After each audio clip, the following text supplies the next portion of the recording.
This KFAN podcast is sponsored by Builders and Remodelers, exclusive Twin Cities provider of Elements Windows. Get the highest quality windows at unmatchable value. Visit buildersandremodelers.com for more details. Something unexpected happened after Jeremy Scott confessed to killing Michelle Schofield in Bone Valley Season 1. Every time I hear about my dad, it's, oh, he's a killer. He's just straight evil. I was becoming the bridge between Jeremy Scott and the son he'd never known. At the end of the day, I'm literally a son of a killer. Listen to new episodes of Bone Valley Season 2 starting April 9th on the iHeartRadio app, Apple Podcasts, or wherever you get your podcasts. The St. Paul, The Fan.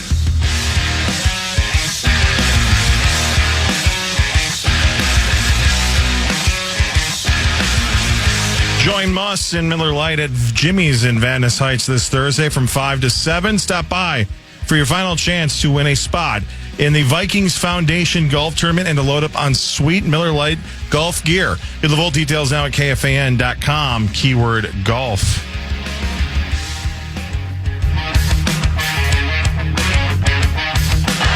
Free throw by Nikhil. He misses it. Jokic tries to bat it towards the other end of the floor, but the horn sounds. It's over. Nikhil has come through. 2 clutch free throws to win it for the Wolves. 140 to 139. 6 straight wins over the Nuggets. None more dramatic than this double overtime thriller. The voice of Alan Horton, Late Night with Horton on FM 100.3 The Fan. I was listening to it live, and Alan Horton had all the play-by-play action. What a night it was for the Timberwolves at Ball Arena, a double overtime thriller over the Denver Nuggets. Alan Horton, nice enough to join us now before jumping on a plane and heading off to Brooklyn. Alan, I don't watch a lot of Timberwolves basketball. I'll say that right up front and in complete honesty, but I picked the right game to watch last night. Oh my God, was that a thriller start to finish? Kevin Falness, it is great to be on with you. And, that had more twists and turns than maybe your best roller coaster, wherever that might be across the country. It's ups and downs, controversial calls, big-time plays, big-time runs, just everything. It had so many things in it that it's hard to put in perspective. You know, you and I both watch our respective games, and we're trying to tell the story. Well, the story gets really complicated when you have so many different comebacks and then hot stretches, cold stretches. This game looked like it was over about 4 or 5 different times for the Wolves to come out on top. Being shorthanded, now Denver was shorthanded too, but, some big minutes being played, some big shots being taken, and you survive a 61-point triple-double from the 3-time MVP, Nikola Jokic. Just an amazing night. And he was ridiculous. I will say this. If I wasn't hosting today and having you on, I probably would have gave up on that game. And I don't think I would blame anyone else that would have either. It's a 9:00 start, and they look like they're getting, I don't want to say dominated, but it looked like it was pretty lopsided after the first quarter. So anyone that turned it off after that, before that, I totally get it. I stuck it through. And thank God I did. But, it felt like this was going to be all Denver after one quarter. Well, somehow you knew, Kevin, that the Wolves have had more 15-point comebacks than any team in the NBA. They've tied the Chicago Bulls in that category. Last night was their 8th, coming back from 15 down. So even though it looked very ugly, 21-5 for Denver to start the night, playing without Jamal Murray and Michael Porter Jr., and they just blitzed the Wolves to start the game. And it was really an ominous start to that. So I thought that run was really dominant by Denver. Then they began into the third, into the fourth, an 18-2 run, and the Wolves' 7-point lead was an 11-point deficit. And with 6.5 minutes to play, down by 11. That's a big deficit to overcome, and yet the Wolves did it again and were able to force. They had a chance to win it in the end of regulation. They had a chance to win it at the end of overtime and couldn't do it. And they finally got the Nikhil free throws with a 1/10 of a second left to go in double overtime, which took some time to figure out from the referees. When the foul occurred, how much time should be left? Should he be shooting free throws? Is the game over? I've never seen a game come down to that kind of call from the officials where they had to determine basically who wins the game and who doesn't. Halvy, when we started the program, and I know you didn't hear it because you're on the road, and why would you listen to me anyway? But we started the program playing the first the final 2.5 minutes of that ball game, and that from where Nickeil Alexander-Walker is fouled to the call to hitting those 2 free throws. And Halvy had a question about the rules in this. I'm not the right guy to ask, Alan. You're the right guy. So, Halvy, go ahead to Mr. Alan Horton. Yeah, Alan, I just, I obviously, NBA rules, there are plenty of them. And being a hockey guy, I know I've had basketball fans basically say, oh, offsides, that's stupid.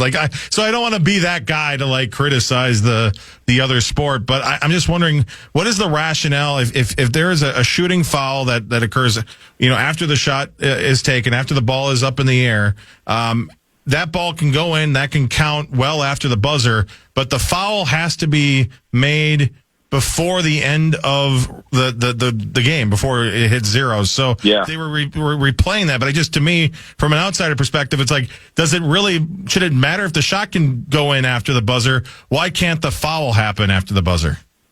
Yeah, it's kind of a strange play because if the shot is legal, well, part of the shot would be a foul that might occur even after the shot is released. I can't come out and just tackle you, even though you get the shot off, but now the clock is at 000. It's a really strange play. And I'll admit that after the game, not only did I not know if you could do that, but some of the coaches didn't know either. It doesn't come up very often. Let's put it that way. But the Wolves did benefit. I think when you go to instant replay, and you're able to slow down the film to 1/10 of a frame and all this kind of stuff, you can get it down so tightly. And now you can see, okay, his hand touches his chest with this time left. And in real time, you're not breaking it down to 1/10 of a second. In real time, that thing's over, right? But it's always interesting with instant replay how you can slow things down and sort of make a call off of that, even though it's not in real time. So it's a complicated play. It does not happen very often. They judged the contact came with 1/10 of a second left, so it was able to kind of back up their call. And the Wolves got that call from C.J. Washington, who the Wolves have had their problems with this year. He and Chris Finch go back a long way, and there were some calls that went against the Wolves by C.J. Washington. He was the referee that tossed Chris Finch in the Phoenix game earlier this year, giving him 2 Ts. And so the Wolves got a call from him in that moment, and I think it was the right call. And just to be clear, if that contact occurs a 1/10 of a second later, the Wolves lose, Nuggets win. I think so, yes. Wow. I truly don't know the rule because it's such a rare occurrence that happens.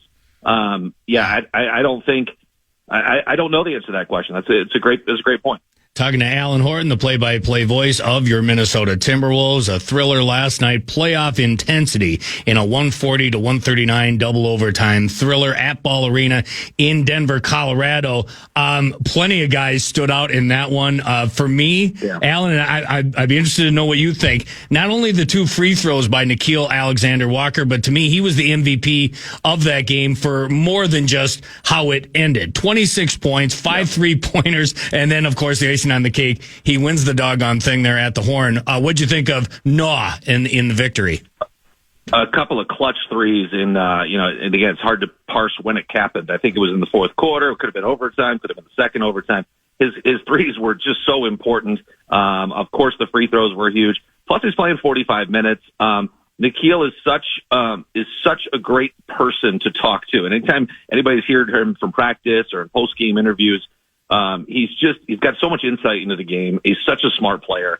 You love to see good things happen to good people. And Nickeil has been just awesome ever since the Wolves, acquired him along with Mike Conley. It was kind of a throw in that trade, 2 years ago now. And he's been one of the stalwarts in this rotation. He's played, I think last night was his 203rd consecutive game, regular season, postseason, with the Wolves. So he's been super reliant. He's been super important.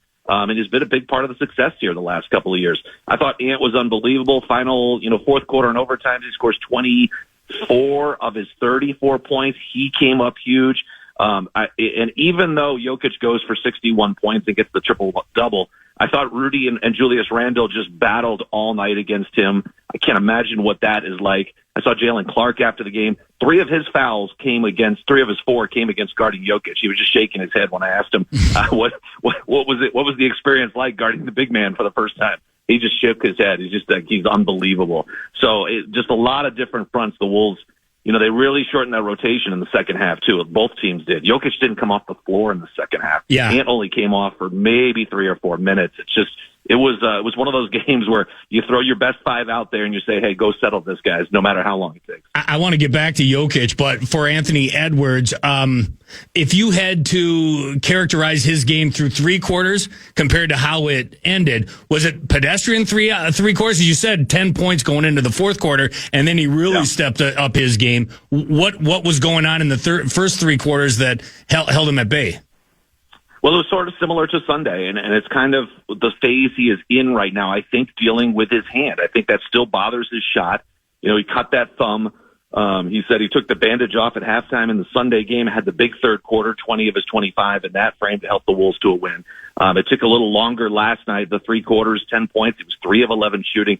But, man, he got it going in the fourth, and I don't know if there's another player in the league that gets that hot that quickly and can score so many points in bunches. I mean, the threes just kept coming. He got good looks at the rim. I thought he had a nice balance between attacking the rim and shooting threes. But he shows you why he's one of the premier players in this league. When you're able to do that and turn it on in the fourth quarter and 2 overtimes like he did, just incredible. It just continues. This guy just continues to amaze. He's on a path to greatness, and he's taking the Wolves along with him. It's just it's hard to even come up to words to describe. The ability he has in making. He's made the routine. He's made the difficult look routine. These pull-up threes, these sidestep threes, the step backs. Those are not easy shots, and he has dominated those shots this year, making them look easy time and time again. Oh, and that's a good way to explain what goes on with Jokic. I remember watching him in the playoffs. I don't watch him as close as you do. I certainly don't watch the Denver Nuggets on an off night when I'm just hanging out in my PJs. But 61 points. I mean, the way this guy scores points, like you said, he's just a mountain of a man to try to stop, and he gets up these just dumb, ridiculous shots that continue to fall. Well, he's so smart with the game too. His footwork is for a big, lumbering guy who's not the quickest up and down the floor. His footwork is incredible. His touch inside, Kevin, is just amazing. I mean, it's one thing to score at the rim, but it's those 5 to 10 footers where you're going right hand, left hand, off the wrong foot, off the right foot, deking right, coming left, doing the opposite. He has every move in the book, and his touch is so good inside. He's led the league in 5 straight years from that kind of floater range, which is still in the paint but outside the restricted area. Those are not easy shots. It's been proven time and time again throughout this league, yet he makes it look easy. He thinks the game so well, too. That's where it's so difficult. He'll read exactly not only where his defender is, but he knows where the other 4 defenders is. This is why his passing is so elite. He was down in the right block, looked like he was doubled coming off an offensive rebound. And he just kind of looked around the floor, and he saw behind him that there's his teammate standing under the basket. He had a sort of wraparound backhanded bounce pass to a teammate wide open under the rim for 2. That kind of vision is absolutely unique. I'm not sure there's another player in the game that sees that open man like Jokic does. He's just unbelievable. And Mike Malone said this well just a couple of days ago. He's like, he continues, with all the accolades he's put up and he's had a 30-20-20 game, first time in NBA history earlier this year. He's averaging a triple-double now, the big night last night. He continues in a very impressive career to find more things to be amazed about that he can do. It's just he keeps raising the bar, and Denver needs him because that's who they've got. That's who they revolve around now more than ever. But they, even with his monster night, they couldn't still find a way to the win. It was incredible because, like you said, he never sat down and he looked gassed. He looked like, and I remember in the playoffs, he looked like that too. He looks like he just needed to take a nap. And yet every time the ball gets in his hand, he moves that big body. You can't guard him. And he just throws up this dumb little shot that you can't stop. No, he'll draw fouls, he'll hit shots, or he'll find the open man. That's why Denver's got a top 5 offense, and they've had basically a top 7 offense since he came into the league and started playing regularly in the 16-17 season. I mean, a top 7 offense every single year simply because he's so great at the game of basketball. And like I said, he can shoot it, he can pass it. makes all the right decisions. And it's just, you're watching that fourth quarter and overtimes, and you're just like, how can the Wolves get a stop here? If you did get a miss, well, then they would get the offensive rebound. If you did get a miss, boy, there's a late whistle and a foul call. It just seemed like every time down the floor, they're getting points somehow, some way. That's what makes it so frustrating playing Jokic and the Nuggets. Most points in the history of the NBA in a triple-double, 61 points last night for Nikola Jokic. Meanwhile, for the Timberwolves, in hindsight now, it felt like it got off to a little bit of a rocky start. I know DiVincenzo didn't play last night, but DiVincenzo, Julius Randle, how are they melding into this lineup? Now, the two guys, the main two factors for the Timberwolves in exchange for Karl Anthony Towns. Yeah, the longer the season has gone on, the more of a fit it has been. It just, the Wolves saw this when they acquired Rudy Gobert 2 years ago. It takes time. It sometimes takes more than a month, more than 2 months, more than half a season. That first year for Rudy, it kicked in about halfway through the year. And this year, it's about the same. You can look back to the Wolves' 8-10 start, and since then, they have a top 10 record in the NBA. In fact, just outside the top 5. So they've figured it out, and their record with Julius Randle has been spectacular. I mean, they're 5-8 without him, and with him, they've just got a dominant record. And he's got a unique skill set, and it takes a little while to work that into your system, a lot like it did when you had Rudy Gobert. And now, when he and Ant are playing the right way, when they are making good decisions, quick decisions, setting up their team, deciding whether or not, hey, this is a time for me to score. I got to make the right decision here, set up my teammates, reading what the defense does. They've been doing that more and more the last 2 games, and Ant has talked about it. Those 2 guys are the key. When those guys play well, the Wolves play well, and it's because those guys are making the right decisions. And Julius probably doesn't get enough credit for his passing. He had 7 assists last night. I'm sure at least half of them were at least 3 of them were for 3-pointers, which is just, that's the shot you crave in this game. You want an open look at a 3. And the last couple of months, the Wolves have been getting a lot of wide open threes, and it's because of the defense is paying attention to Ant and to Julius Randle. 2 more quick ones for you, and then we'll get you on that bus, get you on the plane on your way to Brooklyn. As I look at the standings, Timberwolves currently tied for 6th place in the Western Conference. First of all, your thoughts on the play-in tournament, and second of all, how important is it for the Timberwolves to avoid it? Yeah, I mean, that's the goal. No team wants to end up in that play-in. The Wolves have been there twice. And they've had success coming out of it each time, but it really sets you back. We found out last year that the recipe for long-term success in the postseason is avoiding the play-in, getting that week-long break before your first-round opponent, and then when you play that first-round opponent, ending that series rather quickly, too, so you can get another break on the other side, because the Wolves have proven they're really a dominant team, especially when they get a chance to recuperate, recover, and game plan for an opponent. And so they want to be in that top 6. And now Memphis has lost 7 of their last 8. So really it's a 4-team race for the final 2 spots, the 5 and 6 spot. Now you're not out of it if you're in 7 and 8, of course, but then you have to go into the play-in, and that's a 1-game, roll of the dice. You don't want to run into someone who gets hot, and it can end your season right there. So that's the goal. There's 1 game separating 4 teams. The Wolves have some tiebreakers in there, especially if it's a 3-way tiebreaker. It's really interesting. I think if the Clippers win tonight, they might jump from 8th up to 6th. And so every night you have to keep pace. And that's why last night was so important. You can't afford to lose ground, not with this few games left, and not with other teams winning at the clip they're winning at, whether it's the Clippers or the Warriors and the Grizzlies continuing to fall. So every game is so important. Yeah, it feels like the Wild and Timberwolves are in the same grind here. Do you have any background calling hockey games on the radio or any way, shape, or form? Because that fight call you had the other night against the Pistons, I thought was pretty darn good, Alan. You've got some chops. Well, thank you.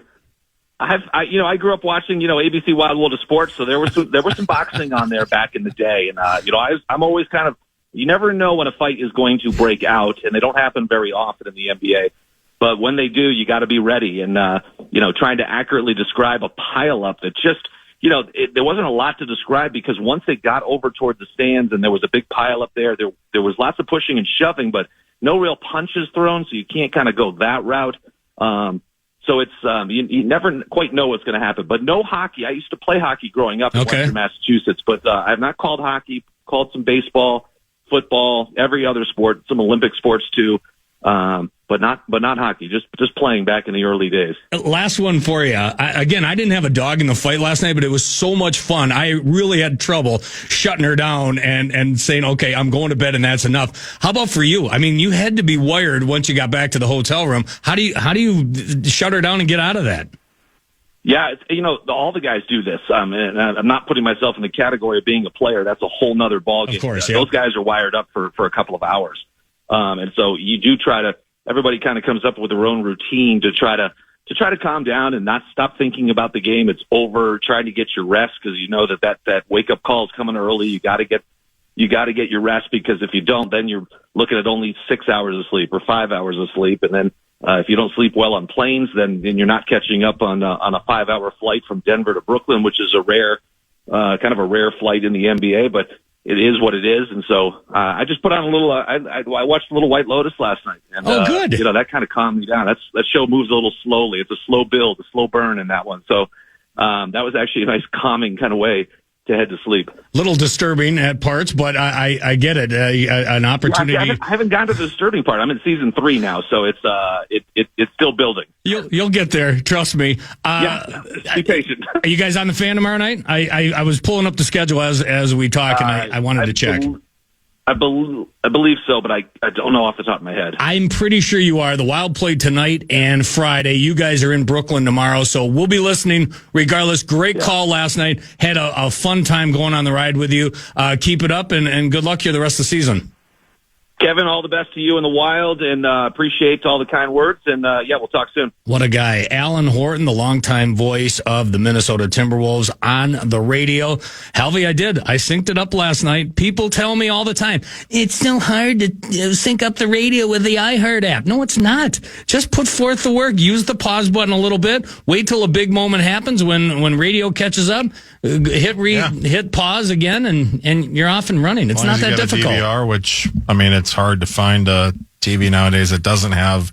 Well, I had someone on the text line say, well, what if you have rabbit ears? Well, then you're not watching TNT anyway. So if you have rabbit ears, you're kind of out of the loop regardless. So then you take what you can get. But I've done it a few times now. I did it with the Boys State High School hockey tournament. So I could listen to you while watching 45. Nothing against, the guys calling that game. They do a fantastic job. Great. But I'd rather listen to you. Yeah. And in fact, I did. And it worked like a charm. I do it with PA all the time. And, if I wasn't working the Wild games, I'd probably do it with Joe O'Donnell as well. So there you go. I did it. We talked about 25 minutes of Timberwolves basketball, and it was easy to do. Coming off a victory, I don't know that it would have been as much fun if they would have blown the game last night, but they got it done, and hopefully they can continue this roll. Because like I said, right now the Timberwolves have won 3 in a row. They've won a ton of games since the start of March, and they're climbing up those standings. Still in the play-in tournament as we speak,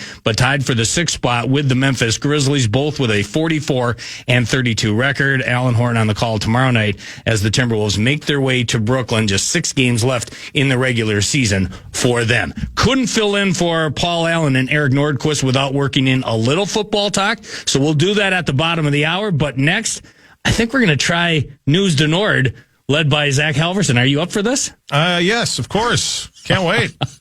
When you got the call that you had to do this, how excited were you? I got the same question last week when I worked with Common. The first thing he said was like on a 1 to 10 scale. Okay. 10 being like elated, 1 being, oh my gosh. I was like, I told him, I was like, I got a 9. Okay. And with this one, I am, 6, 8. All right, cool. Here's Common versus... you're good. I get you're it. Great. No, believe me. I go back to the days of Frontenac with Dan Cole. Some people will get that reference, but that's where we used to be on the... What would that be? It's right off of 280 over there on the border of St. Paul. That was a specimen in and of itself. A younger Dan Cole used to smoke his Marlboro Reds. I remember that very well. He'd make fun of me because I was wearing my Vikings starter jacket. He hasn't changed much other than the fact that he's put a cork in the bottle and he's put away those cigarettes. Dan Cole, that's what I hear. Oh. That's the rumor around the water cooler. Let's take a break. When we continue, Halvy with News to North. Something unexpected happened after Jeremy Scott confessed to killing Michelle Schofield in Bone Valley Season 1. I just knew him as a kid. Long, silent voices from his past came forward. And he was just staring at me. And they had secrets of their own to share. Gilbert King. I'm the son of Jeremy Lynn Scott. I was no longer just telling the story. I was part of it. Every time I hear about my dad, it's, oh, he's a killer. He's just straight evil. I was becoming the bridge between a killer and the son he'd never known. If the cops and everything would have done their job properly, my dad would have been in jail. I would have never existed. I never expected to find myself in this place. Now, I need to tell you how I got here. At the end of the day, I'm literally a son of a killer. Bone Valley, Season 2. Jeremy. Jeremy, I want to tell you something. Listen to new episodes of Bone Valley Season 2 starting April 9th on the iHeartRadio app, Apple Podcasts, or wherever you get your podcasts. And to hear the entire new season ad-free with exclusive content starting April 9th, subscribe to Lava for Good Plus on Apple Podcasts. Or next on the fan.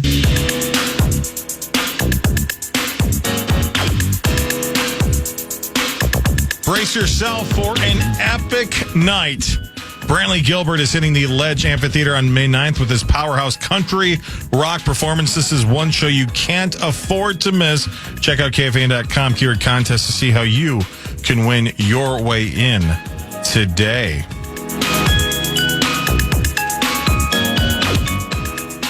The password is sweep. Season sweep of the Nuggets. And hopefully in the first round of the playoffs. Thanks for the win last night, Russell Westbrook. Good morning, fellas. Talking Wolves to win Wild tickets. In the game of the year, across the league, the Wolves win their 6th straight dating back to last year's playoffs against the Nuggets. But if Nas and Dante DiVincenzo play last night, I don't think it's even a game. Oh, let's go. Thanks, guys. Better than me. That was pretty good. Can I get a hootie hoo one more time? And I will never ask again. I got to get lessons from Max. I really do. Give it a shot. In 3, 2. Hootie. I can't do it. Hootie hoo. I can't do it. Oh, my God. It's terrible. No, it's actually really good. A lot of people are complimenting it. Most of them have the last name Halverson, but it was... Thank you, Mom. Yeah. Thomas, I thought you did a really good job. I very much look forward to News de Nord, led by Zach Halverson. Coming up here in about, 5-10 minutes, we'll grab Dane Mizutani, talk a little purple, get an update on what's going on at the owners' meetings. Dane is back from the St. Paul Pioneer Press, so we'll check in with him.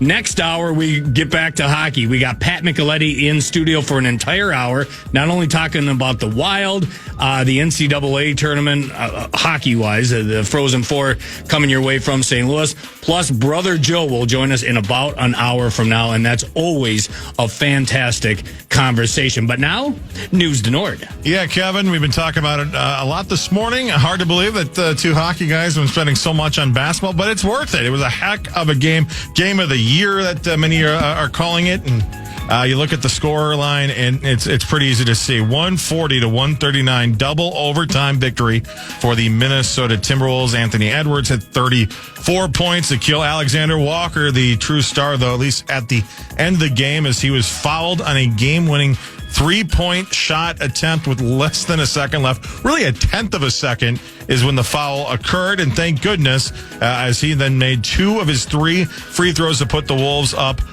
and seal the victory in Denver, as the Wolves, you just heard it, complete a season sweep of the Nuggets, despite a great effort by the Nuggets, including Nikolai Jokic, who scored 61 points, grabbing 10 rebounds, had 10 assists in the effort. Timberwolves head coach Chris Finch said, that was quite a win. The guys, Denver kept trying to junk up the game with defense and matchups and stuff, and we just, had to keep figuring it out. Got down a bit, came back, got stops when we needed to, made enough big plays, and, guys really trusted each other out there, so... even to the last play where Mike runs down Westbrook, and, if he doesn't do that, then there's no missed layup. So, and Ant makes the kick out. So it's just, we made the right plays, and we were rewarded for it. Such a fun journey. And again, I don't watch a ton of basketball. I definitely watched them in the playoffs last year. I don't remember the last time I sat and watched a game start to finish It's just I don't have time. I catch the highlights when I can. I watched that thing start to finish last night, mostly because I knew I was going to be sitting in this chair and I was going to have a conversation with Alan Horton, and I didn't want to sound like a complete idiot. I don't want to, remove any doubt of what an idiot I am. So I wanted to sound like I knew what I was talking about, and I'm so glad I stuck it out throughout the entire course of that basketball game. A lot of fun. I'm glad I sat through it. It was quite the journey, though. Yeah, certainly was. And if you want more action there, Kevin, you can tune in tomorrow night at 6:30 as the Wolves take on the Brooklyn Nets. Should be a good one there as the Wolves continue to march their way to the playoffs. Also trying to march their way to the playoffs. The Minnesota Wild will aim to avoid a third loss in a row when they visit the New York Rangers at Madison Square Garden tonight. Wild coming off of a 3-2 loss over in New Jersey in a overtime loss on Monday. Minnesota's in fifth in the Central Division. Of course, they're in the second spot on the wild card. The game starts at 6 o'clock in here. Joe, Tom, and you on the Fan at 6 o'clock. You say trying to avoid a third straight loss. The game in New Jersey didn't even feel like a loss. It felt almost like a victory. They settled for a point. They end up losing in the shootout, but they gave up. They had to fight from behind twice in the third period in New Jersey, and they got it done. Vinny Hinostroza tips home a shot to open it up to tie the game at a goal apiece. Matt Boldy scores with just over 2 minutes left to go in regulation, and in the end, they end up losing in the shootout. But that was a huge point for him last night. And then again, watching the game last night for the St. Louis Blues, they're trailing late in regulation. They score with like under 30 seconds left to go, tie the game up. You know they're going to get the point. Of course they go and they get both points with an overtime victory. They've won 10 in a row, and they've jumped over the Wild in the standings and now lead the Wild by 1 point. But regardless, it's going to be a dogfight. It's going to be a dogfight for the Timberwolves to get into the top 6 in the NBA playoffs, and for the Wild, they just want to finish in the top 8. I don't care which wild card spot they get. I'd love to see them in the top wild card spot and take on Vegas, but regardless, you got to make the playoffs at this point. I just can't wait to see what happens with Kirill Kaprizov and Joel Eriksson. They need to get him back, and they need to get him back ASAP. Yeah, and obviously a big slate of games next week. We'll talk more about this in the 11 o'clock hour here, but especially that Calgary game in particular looking pretty massive right now on the horizon. Without a doubt. Is that Hopefully it's not. But is that it? You're looking at me like you're spent? No, I've got plenty more if you want it. How about just give me a quick Twins update? I saw that they got a win. Twins finally got their first win of the year after a winless March. Make that they started April a lot better. 8-3 win in Chicago over the White Sox. The Twins scored 5 runs in the top of the 6th and improved to 1-4 with that victory. Pablo Lopez on the mound for the Twins start against the Sox today. Have you been motivated to go to the Twins.tv thing yet? I got it on Comcast, so I don't need it. I don't have it. I'm not motivated to do it yet. Once the Wild season ends, maybe at that point, I'll bite the bullet. I haven't felt the need to do it. Such a horrific start to the season for them. I love watching Twins baseball. I love, I love keeping up to date with them. And at this point, I just don't have any motivation, unfortunately. I do want to talk briefly about this situation, kind of screwing myself and other cable subscribers, also satellite subscribers, is that you like to sometimes watch these games outside of the home, right? Like we're at the X waiting for, puck drop. I sometimes have to get there as 3-4 hours early, so it'd be nice to watch there on my phone or on my laptop. Unless you are a Twins TV subscriber, you cannot watch it outside of your home. Interesting. And so if you are the mini Xfinity subscribers here, and with FanDuel Sports Network, with the Wild, I can pull up the FanDuel Sports Network, log in, which is what I did the other night with their game in New Jersey, watch a little bit on my phone, and connected my TV, logged in with my TV account, an Xfinity account, and it worked great. And you can do that with pretty much any other service that DirecTV, etc. There's no option right now for that, and that's a big hole, especially when it comes to baseball. When you're in the summertime and you're busy on a weekend, you're out at the park, you're doing whatever you're doing. that mobile viewing is so big, and it is very much missed. And I hope I don't think I have any power to change anything, but I just want to get the word out there if there is somebody who could make that happen. Listen. You Please. got Hockey Day Minnesota to come to White Bear Lake. That's true. There's not a lot you can't do. That's true. And I got ESPN to take sudden victory off of their overtime graphics. So. Nice work. Very much appreciate that. I love their broadcast. I love Corey Provis. I love Audra Martin. Great. They do a fantastic job. I love all the color analysts that they rotate through that booth. I need to find the motivation within me to plunk down the money. I've got Hulu. I don't have it on my cable system. So for me to watch it, I got to pay the $20 a month or whatever it is on an annual basis. And as of right now, I'm not motivated with the start to their season. Maybe I'll get there if they can turn things around and the Wild season ends and I got some free time on my hands. June or July, I think those things are going to spike, but that's the big problem. That's why I think these teams loved these cable deals for all those years, Kevin, because you really can decide if you want to watch. You know, in the old days, they got the money regardless how good or bad they got it. Now it's going to really depend on performance, which maybe is a motivating factor to spend more and get some better players here. But we'll see. I am super late for a break, so let's get it out of the way, and then we'll bring in Dane Mizutani. We have to talk. We can't go 3 hours during PA and Nordo's time slot and not talk any purple, so we'll get that out of the way after a break. Dane Mizutani from the Pioneer Press next on The Fan.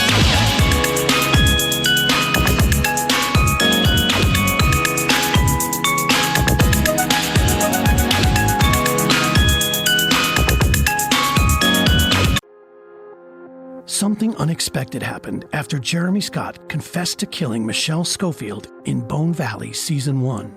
I just knew him as a kid.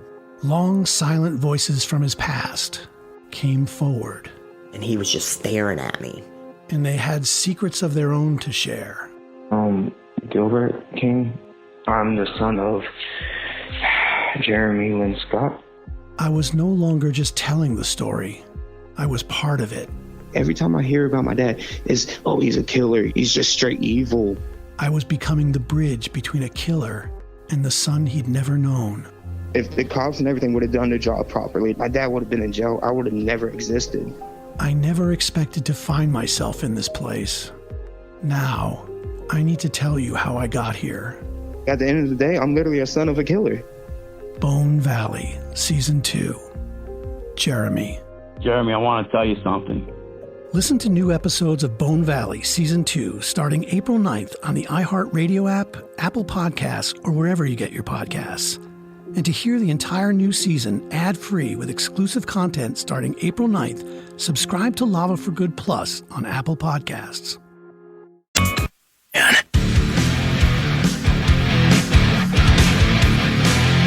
Hit the court in parlay for KFAN's Timberwolves watch party with host Zach Halverson of the Power Trip Morning Show. That's me. What? Catch the Timberwolves on the big screens as they face up against Brooklyn on April 11th at 8 o'clock. You can party with free food, prizes, and more. Get all the details at KFAN.com. Keyword calendar. We'll see you at Parlay next week. And hear Halvy do hootie hoo.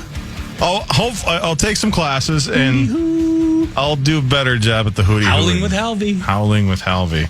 My goodness. And speaking of the Wolves, let's hear from Mitch in South St. Paul. Hey, good morning, guys. Mitch here from South St. Paul. So, yeah, about the Timberwolves game, I mean, still kind of showed how they've been all this year. They started really, really, really slow. I think they were down by like 15 or something early in the first quarter, and you could, watching it early, you might have thought they might have gotten blown out, not even kept it close. But kudos to the Timberwolves, man, for sticking in it, especially on the road. The crowd was getting loud, especially really early in that game, and they just fought hard and came out to win. I mean, that's all you can ask for. So, I mean, let's go Wolves. Hootie hoo. And congrats to anyone that made it to the end of that basketball game. I made it. Did you? You can send your talkbacks, talk about the Timberwolves, talk about what you thought about the game, and if you made it to the end of it, and if you curse national TV for starting these games late, I know we do on the NHL all the time. We do have news out of Wild practice, by the way, and we'll get into that more with Pat Micheletti, but I see First of all, Russo tweets that Philip Gustafson gets the start tonight against the Rangers. That should surprise no one. And then Joe O'Donnell at Wild Joe Radio on Twitter says, in quotes, positive feedback is what John Hines says about the Kaprizov and Eriksson Ek follow-up appointments with the doctors. Still expects both of them to play before the end of the regular season. So that's the update from New York. Now we go to the phone lines and check in with one of our favorites, Dane Mizutani, Vikings reporter for the Pioneer Press. Dane, Kevin Falness, how are you doing, my friend? I'm good. All that Wild news got me taking a trip down memory lane. Right? I mean, I'm covering everything today, my friend. Not only the Wild, not only the Vikings, but the Timberwolves. I know you're a well-rounded sports fan. Did you make it up past midnight last night to watch the T-Wolves? Oh, yeah. I got back from NFL owners meeting yesterday afternoon, evening.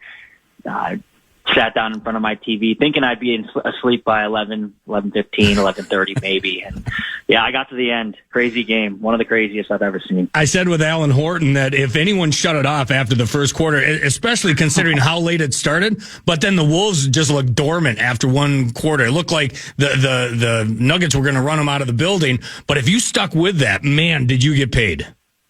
Yeah, I was dozing off actually. You know, they had cut it close, and I think it was fourth quarter. The Nuggets stretched it back to 9 or 10, and maybe it was late third. But I almost flipped it off and said, I need to go to sleep. Glad I did not. Yeah.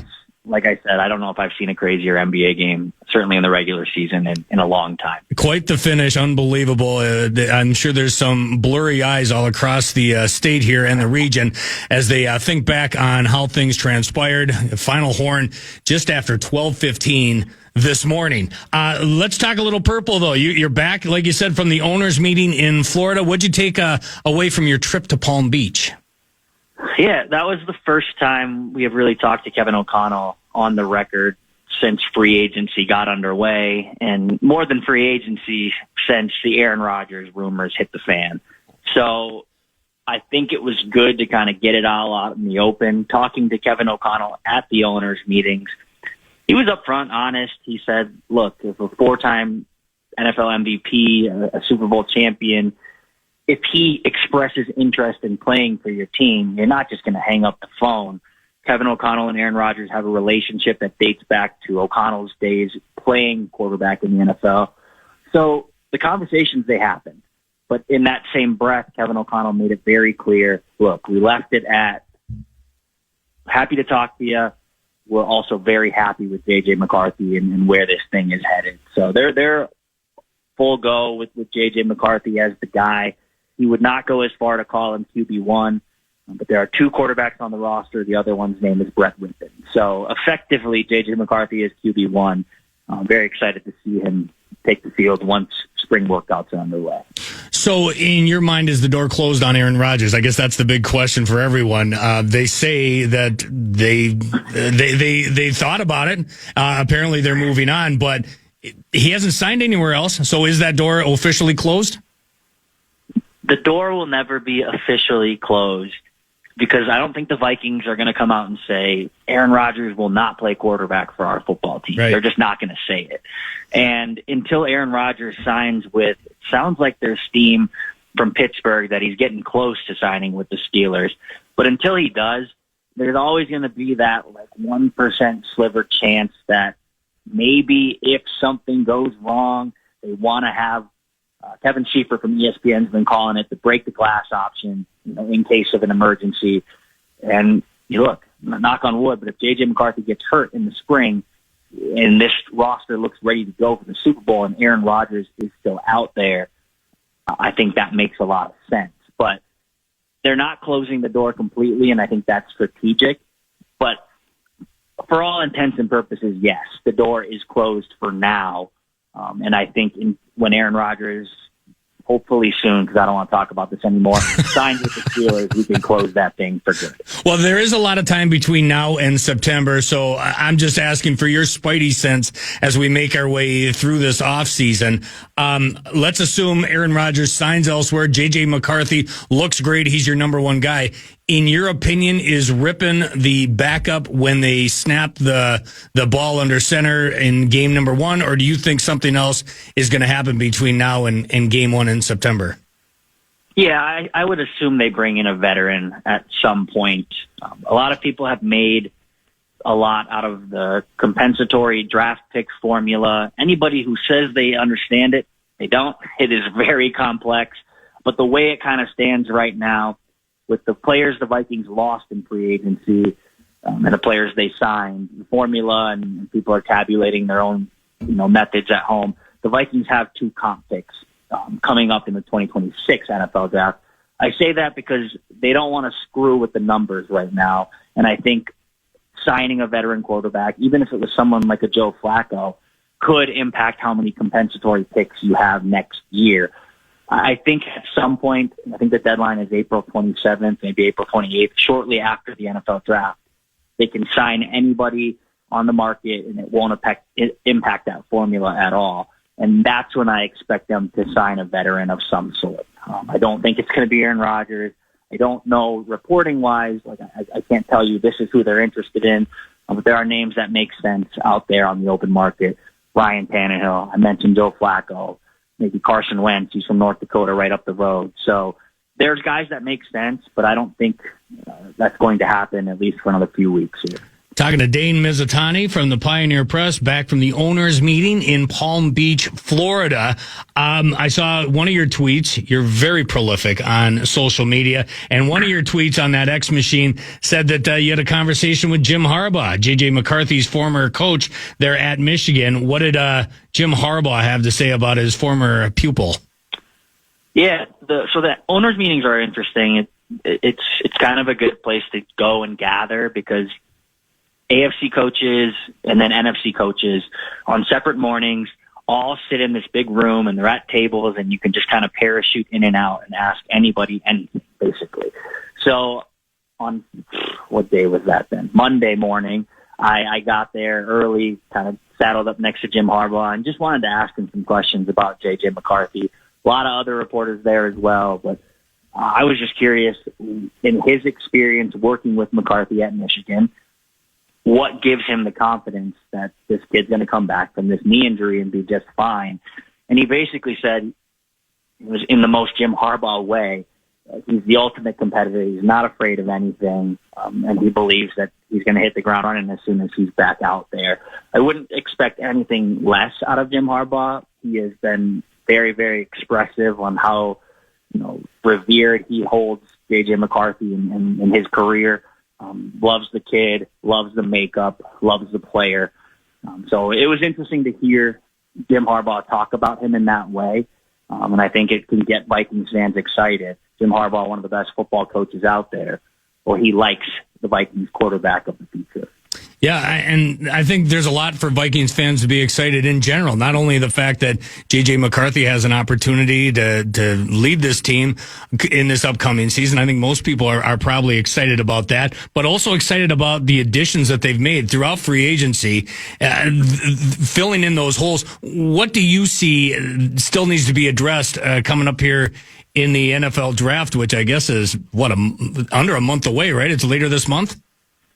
Yeah, it sounds crazy. Well, really the off season, it gets here, and then it's just, you basically push fast forward and you're into OTAs. So, look, the draft, it's interesting because they've filled a lot of their weaknesses in free agency. I think you could say, well, maybe they want to add a little bit more competition at left guard. Maybe they want to add some youth on the defensive line because they signed Jonathan Allen and Javon Hargrave, who are both over 30 and coming off of injuries. You can say, X, Y, Z, this is where I still think they need to shore up their roster. But what I would say is, with how prolific they were in free agency, spending like $300 million in excess, they've put themselves in the position in the NFL draft at number 24.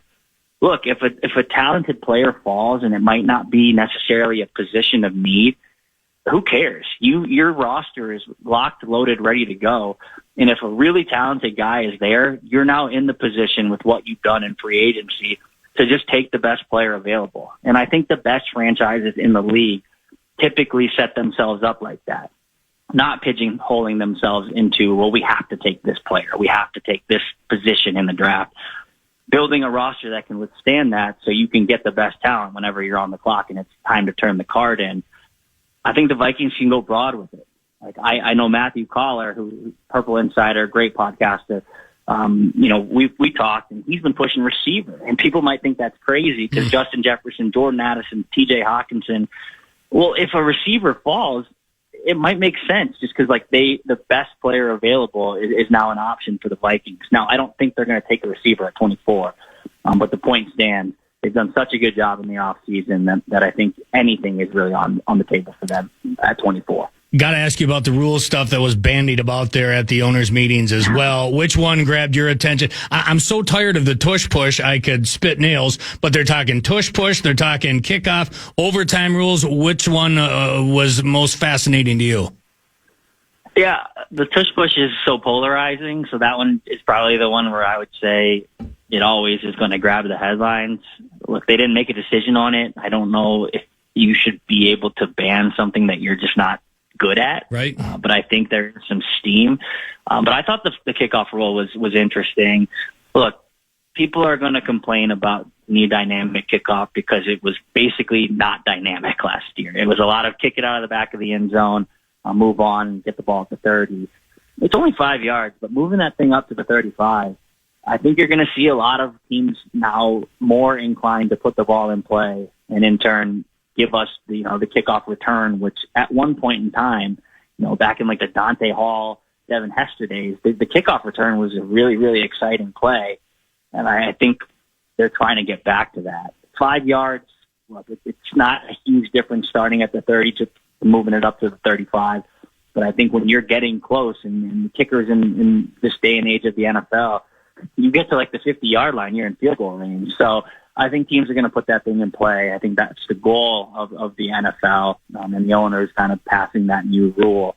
But yeah, that one stands out to me largely because I don't want to talk about the Sixers. Exactly. I think most people know you cover the Vikings. Most people probably don't know you're a rabid Gopher football fan. Are you still rowing the boat? Are you rowing the boat alongside PJ Fleck and yelling Sky Uma at the top of your lungs? Oh, yeah, of course. I think he's the perfect coach for NIL. Like, the Gophers got in on the ground floor like 7-8 years ago with this guy that, he might rub people the wrong way, but, man, he knows how to build a brand, and he knows how to get people invested. You either love him or you hate him, but the people that love him, they don't just love him. They're going to give money to him. They're going to show up. They're going to write checks. That's what you need in college athletics right now. It's the Wild West. You need someone kind of wild leading the charge. Yeah, I hope you're right. Dane, as always, the pleasure was all mine. Thanks for joining, man. And do you get a break now? Or, like you said, it's continual. There's something constantly going on in the NFL offseason, rumor mill and otherwise. Do you get to stay away from Egan for a little bit, or do you got to go back there on a daily basis? No, we're away from Egan for a little bit. I'm hoping your Wild sneak into the playoffs. I would love to sneak in playoff games. Dane, they're in the top 8. They're not going to sneak in. They're there already. They just need that X by their name. I'm hoping they hold on. Sorry, semantics. Yeah, very well. All right. Hey, thanks for this. We'll talk again soon. Sky Uma, row the boat, go Gophers. Thanks, Kevin. Anytime. My buddy Dane Mizutani, ran into him at the press box there, Halvy, during the Boys State High School hockey tournament. Of all the people I didn't expect to see in the Al Shaver press box, it was Dane Mizutani, but he does a great job covering the purple there for the Pioneer Press. We'll squeeze in a break, and then when we continue, still another hour to go. I don't know how people do this on a regular basis. 3 hours of talking? Usually it's hashtag more me, hashtag can't get enough. But yeah, seriously, another hour coming your way. But the great Pat Micheletti is in our presence. We're going to talk to him next, and his brother Joe joins at the bottom of the hour. So don't go anywhere. You're listening to The Fan. Something unexpected happened after Jeremy Scott confessed to killing Michelle Schofield in Bone Valley Season 1. Every time I hear about my dad, it's, oh, he's a killer. He's just straight evil. I was becoming the bridge between Jeremy Scott and the son he'd never known. At the end of the day, I'm literally a son of a killer. Listen to new episodes of Bone Valley Season 2 starting April 9th on the iHeartRadio app, Apple Podcasts, or wherever you get your podcasts.